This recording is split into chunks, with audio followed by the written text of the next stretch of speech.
नमस्कार। महाविद्यालय के YouTube चैनल पर आप सभी का स्वागत है। आज के इस ऑडियो व्याख्यान में हम स्नातक तृतीय वर्ष में चलने वाले तर्क संग्रह अंश के द्रव्य प्रकरण पर आगे बढ़ेंगे। गत व्याख्यान में हमने तेज द्रव्य तक पढ़ लिया था। आज के इस व्याख्यान में हम वायु द्रव्य के विषय में पढ़ेंगे। वायु द्रव्य का यहाँ लक्षण ग्रंथकार ने जो दिया है वह है रूप रहित स्पर्शवान वायु। रूप रहित का अभिप्राय है कि जिसका कोई स्वरूप नहीं हो, अर्थात जो चक्षु के द्वारा ग्राह्य ना हो। स्पर्शवान का अभिप्राय है कि जिसकी विद्यमानता का पता हम स्पर्श करके लगाते हैं, स्पर्श से जिसको महसूस किया जाता है वह वायु द्रव्य है। तो इस प्रकार रूप रहित स्पर्शवान वायु। आगे लिखते हैं स द्विविधो, वह दो प्रकार का है। नित्यो अनित्योश्च, नित्य और अनित्य। नित्य परमाणु रूप है। जो नित्य वायु द्रव्य है वो परमाणु रूप में है, उसमें कोई परिवर्तन नहीं होता, वह वस्तुतः शाश्वत है। कोई भी द्रव्य हमने गत द्रव्यों में भी पढ़ा तो वो सारे द्रव्य अपने परमाणु रूप में शाश्वत है, अनित्य कार्य रूप है। और जो अनित्य रूप है वायु द्रव्य का वह कार्य रूप है, उसकी फॉर्म्स में चेंज होता रहता है, परिवर्तन होता रहता है। स पुनस्त्रिविध शरीर इंद्रिय विषय भेदात, और पुनः वह वायु तीन भेदों में बढ़ता है, शरीर, इंद्रिय और विषय। शरीरम वायुलोके, उस वायु द्रव्य का शरीर कहाँ है? वायुलोक। इंद्रियम स्पर्श ग्राहकम त्वक सर्व शरीरवर्ती, और इंद्रिय क्या है, यानी उस वायु का ग्रहण हमें किस इंद्रिय से होता है? स्पर्श ग्राहकम त्वक, स्पर्श का ग्रहण कराने वाली त्वचा। सर्व शरीरवर्ती, जो कि सारे शरीर पर पाई जाती है, उससे उस वायु का हमें बोध होता है। विषयो वृक्षादि कंपन हेतु, विषय है वो वृक्षादि में जो कंपन होता है उससे उस वायु की विद्यमानता का पता लगता है। जैसे वृक्षादि की पत्तियां हिलती है, उससे हमें बोध होता है कि वायु की विद्यमानता है। शरीरांतः संचारी वायु प्राण है, शरीर के भीतर जो संचार करने वाली वायु है उसको प्राण कहा है। स च एको अपि उपाधि भेदात प्राणापानादि संज्ञाम लभते, और वह वस्तुतः एक होते हुए भी औपधिक भेद से प्राण, अपान, समान, उदान और व्यान आदि भेदों से 5 प्रकार की मानी जाती है। इस प्रकार हमारा चतुर्थ द्रव्य वायु हुआ। आगे हमारा जो पंचम द्रव्य है वह आकाश है। आकाश का ग्रंथकार ने लक्षण दिया है शब्द गुणकम आकाशम। शब्द गुण वाले द्रव्य का नाम आकाश है, अर्थात जिसका गुण शब्द हो वह आकाश कहलाता है। तच्च एकम विभु नित्यम च, और वह आकाश एक है, विभु है और नित्य है, वह अनित्य नहीं है। जैसे 4 द्रव्य थे वो नित्य और अनित्य 2 भेद वाले थे, लेकिन आकाश सर्वदा क्या है? नित्य है। उसमें अनित्य, उसकी कोई फॉर्म चेंज नहीं होती है, वो आकाश ही है। चाहे उदाहरण के लिए जैसे रिक्तता है, वो अंतरिक्ष में पाई जाने वाली भी रिक्तता है, किसी घड़े या पात्र में पाई जाती है तो वहाँ भी वो रिक्तता ही कही जाती है। उसका कोई औपधिक भेद नहीं है, न ही उसके कार्य रूप है जिसमें वो परिवर्तित होता रहता है। रिक्तता सदैव एक जैसी है, इसलिए उसको विभु और नित्य माना गया है। तो शब्द गुणकम आकाशम तच्च एकम विभु नित्यम च, शब्द गुण वाला द्रव्य आकाश है, वह एक विभु और नित्य है। छठवां द्रव्य है वह काल है। काल के विषय में ग्रंथकार लिखते हैं अतीतादि व्यवहार हेतु काल है। अतीत आदि व्यवहार का जो हेतु है वह काल है। हम जो भूत भविष्य वर्तमान ऐसा व्यवहार करते हैं उसका कारण है वो काल है।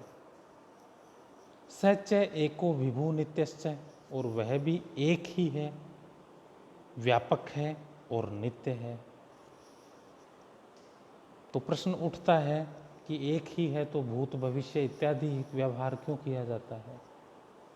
तो इसका समाधान है कि समय वस्तुतः एक ही है, अन्य घटनाओं के साथ उसका संयोग है। हमारे साथ जो उसका संयोग है वो भूत भविष्य वर्तमान आदि कारणों, नाम जो हम संज्ञा देते हैं, उसका कारण है। अन्यथा तो समय तो प्राचीन से चला आ रहा है, अब तक है, वो तो नित्य है। समय सर्वदा चलता आया है, चलता रहेगा। मनुष्य ना हो तो भी चलता रहेगा। उदाहरण के लिए कल हमारे साथ कोई घटना घटित हुई तो हम कहते हैं कि कल मैंने ऐसा किया है। यदि हम ऐसा नहीं करते तो भी समय तो रहता। इसलिए समय को विभू, नित्य और एक कहा है। सप्तम द्रव्य है दिक् यानी दिशा। यहाँ लक्षण किया है प्राच्यादि व्यवहार हेतु दिक्, यानी पूर्व आदि व्यवहार का जो कारण है उसको दिक् या दिशा कहा जाता है। सात चय का विभवी नित्याचय, और वह भी एक ही है, विभु है और नित्य है।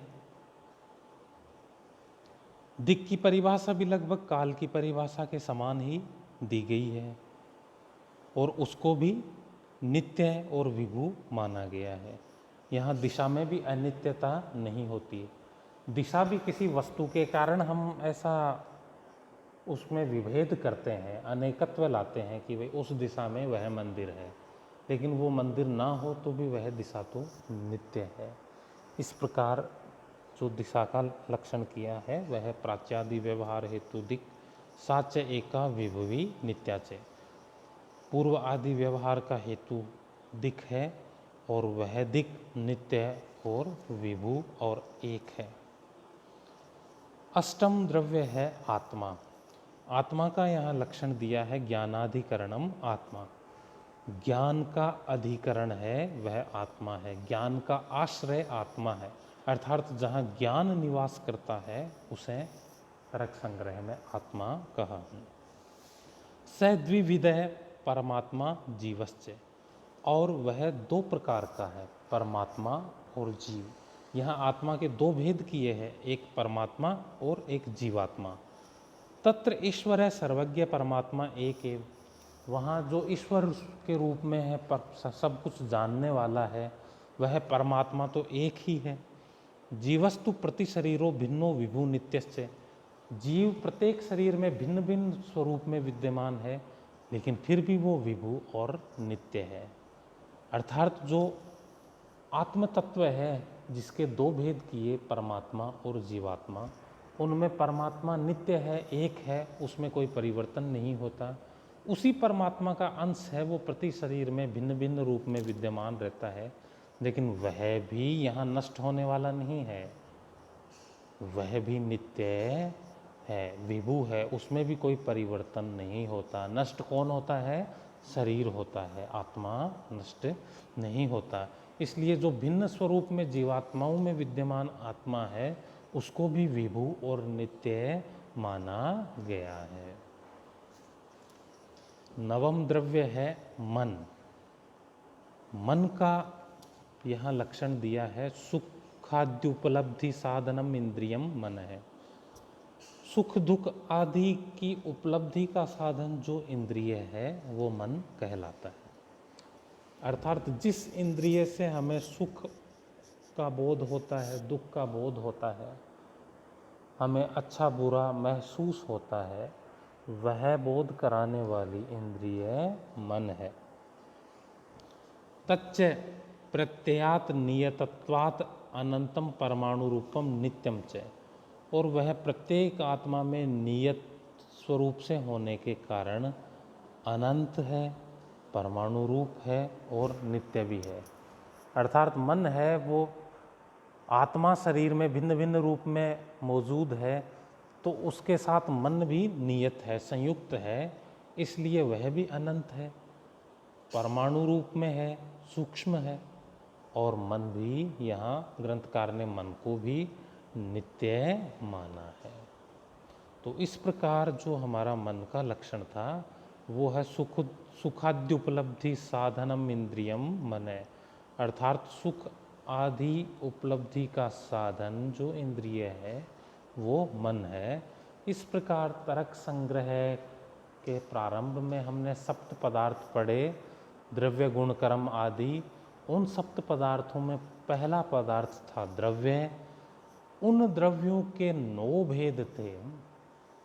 उन 9 भेदों को हमने विस्तार पूर्वक और परीक्षा की दृष्टि से जो लक्षण आदि पूछे जाते हैं उनकी दृष्टि से हमने पढ़ा। उन द्रव्यों के भेद कितने होते हैं, वो कैसे हैं, एक है, नित्य है, अनित्य है, ये सारी जानकारी हमने उक्त जो हमारे ऑडियो व्याख्यान थे उनमें ग्रहण की।